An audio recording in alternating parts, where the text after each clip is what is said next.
Good morning, good morning, good morning, folks. Welcome to another episode of Spilling Tea. I'm your host, Tiffany Daniels, and we're going back to that horrible world known as the JRC. But before we do, the usual disclaimers and just something glaringly obvious.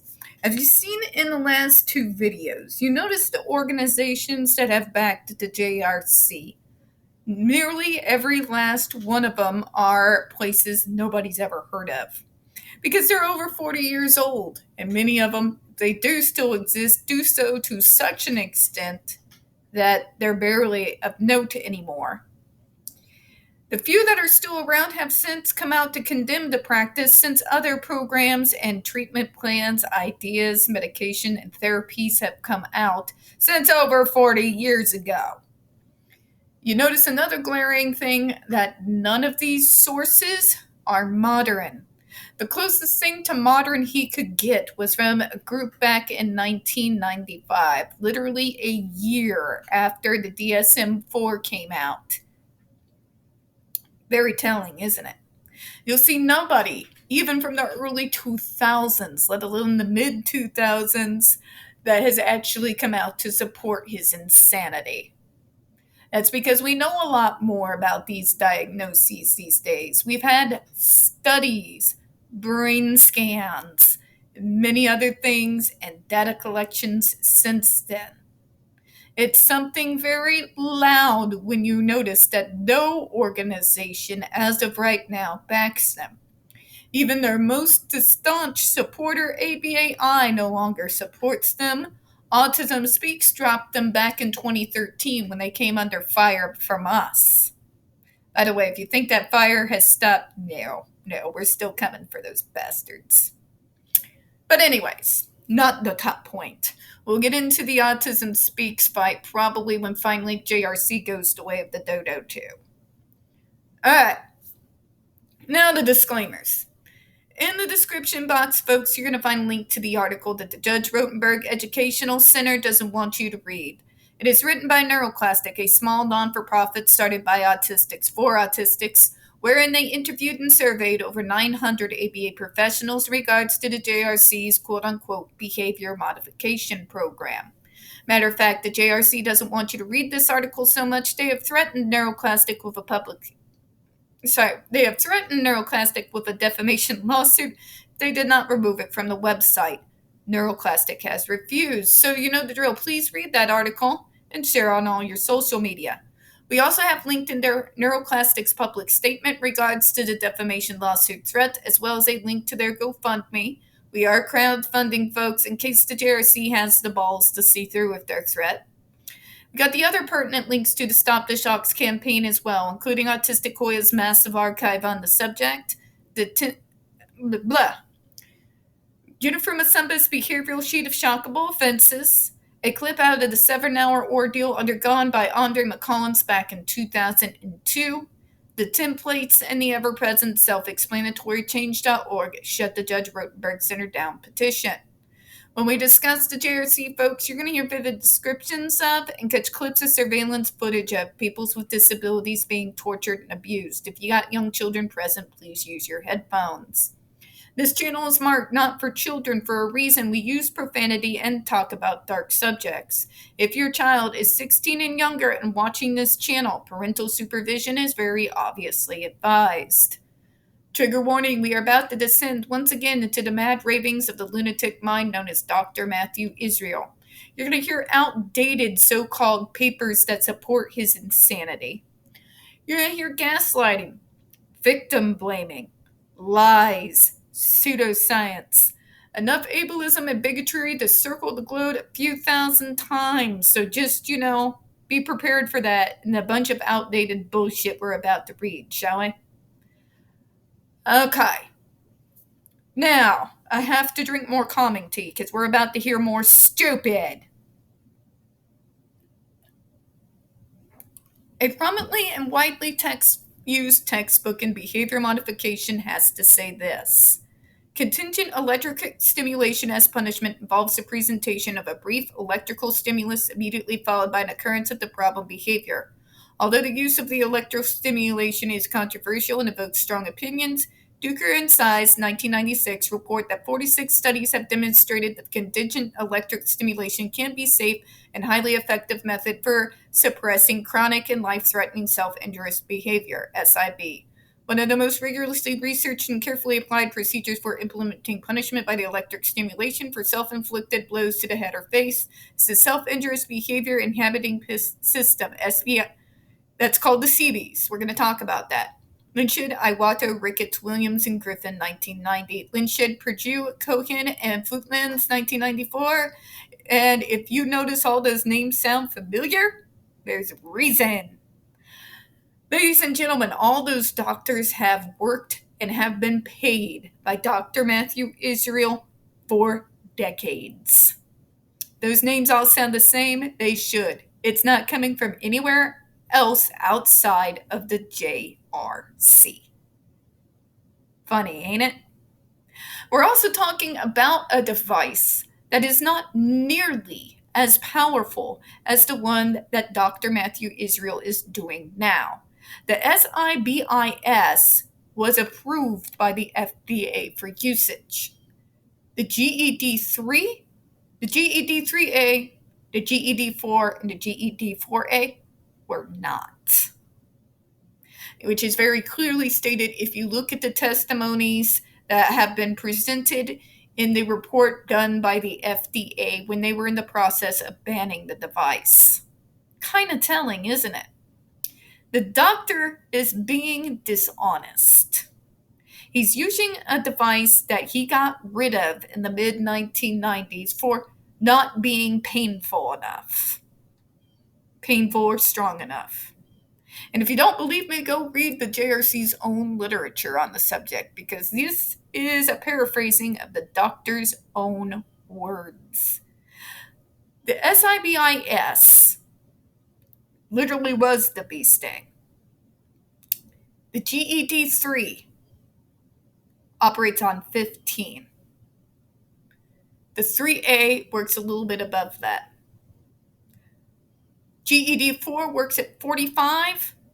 The GED4A works at just below the lethal limit at 85 MPa. Yeah. It's literally apples and oranges when you even compare the two devices. You see how that's very dishonest, right? I also want you to note that he's citing a study from 1996. Over 20 years ago. Literally, autism treatment and the options out there were very much in its infancy at this time. Okay?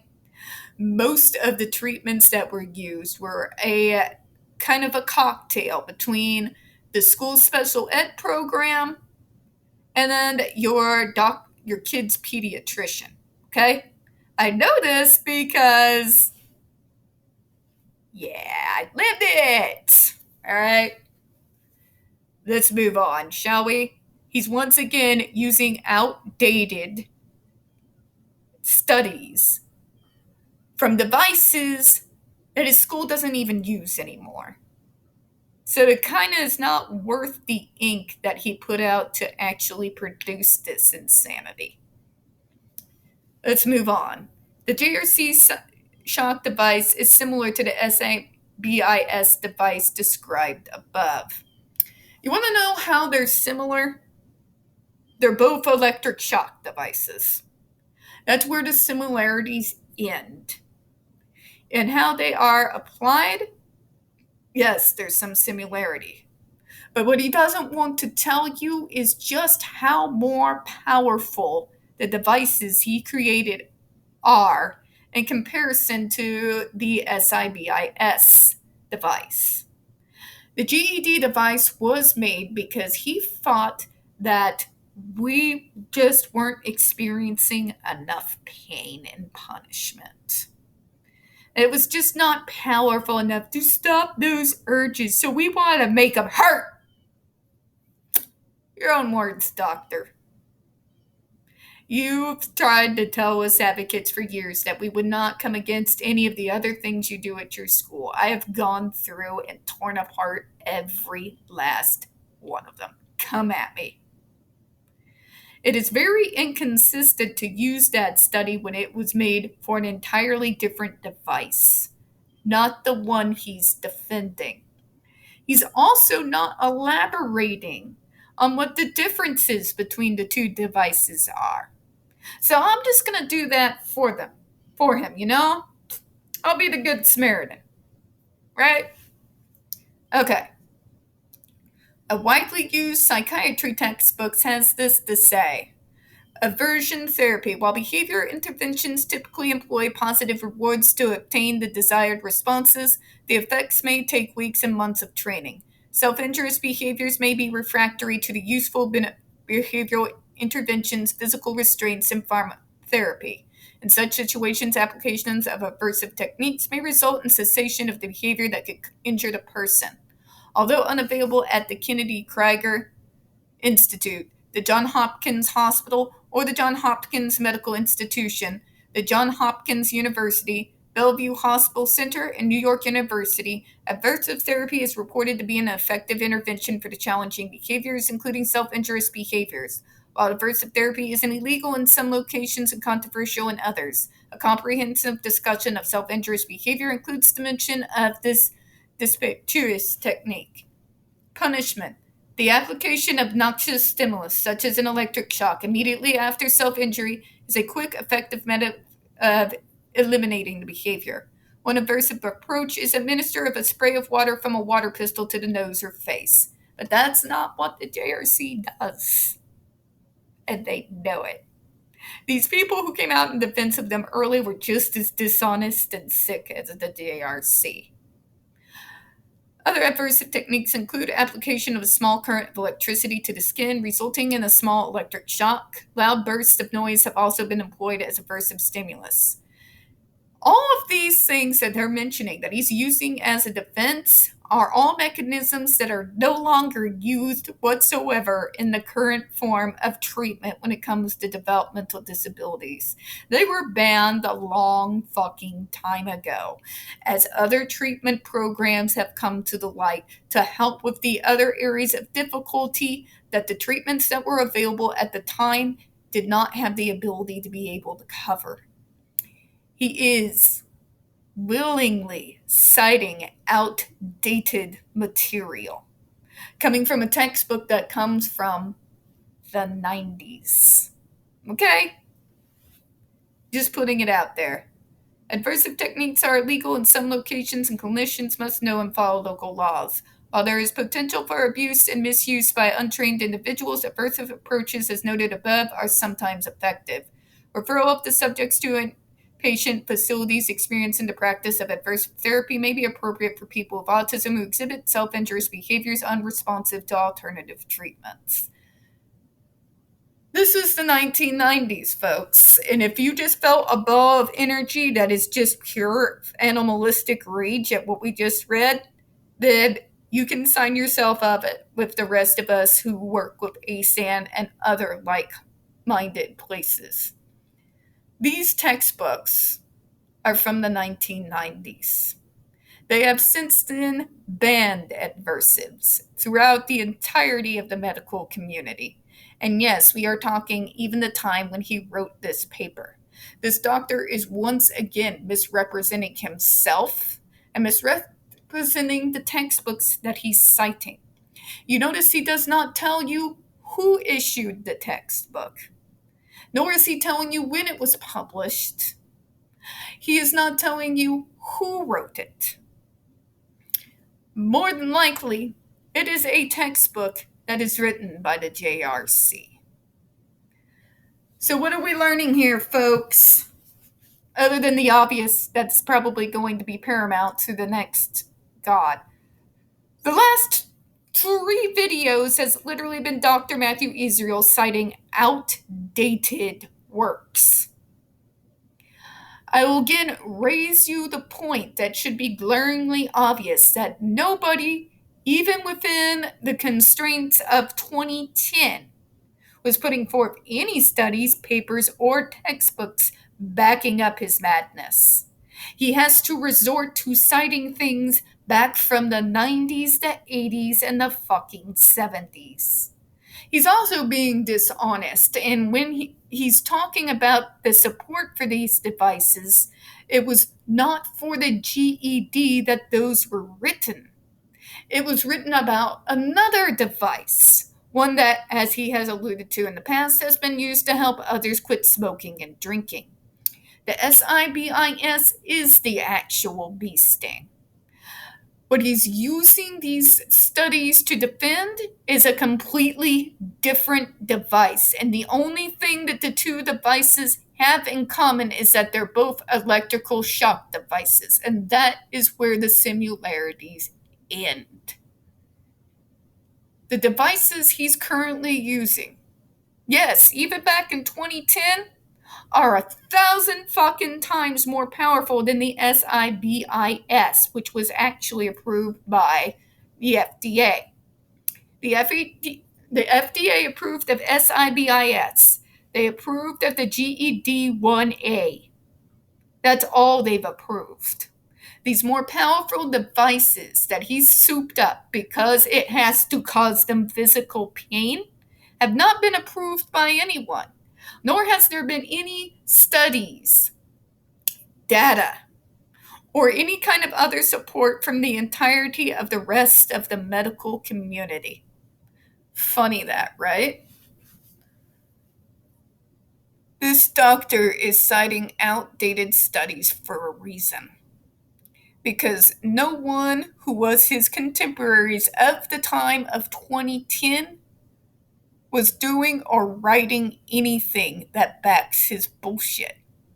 Matter of fact, even as soon as the late 90s and early 2000s, ABA had begun to remove some of the more horrendous parts of aversive therapy that used to be a part of ABA. As of right now, their form of aversives are still a part of ABA, but it's no longer the physical punishment that these folks are citing from over 30 and 40, 50 fucking years ago. Okay? The doctor is once again, by defending himself and declaring himself an authority, is digging his own grave. And it's very obvious to see. So let's go ahead and close out on that. I'll get the final video out to you for today, and I will see you next time tomorrow. We don't get very many views on this channel. The few that we do tend to get removed from time to time. So please don't forget to hit that like button. Hit subscribe. Don't forget to hit the comment, and don't forget to say hi to the Mr. Mouthface. You cool kid. I do appreciate your time, and as always, we at Spilling Tea hope you have a good one. Bye-bye, everyone.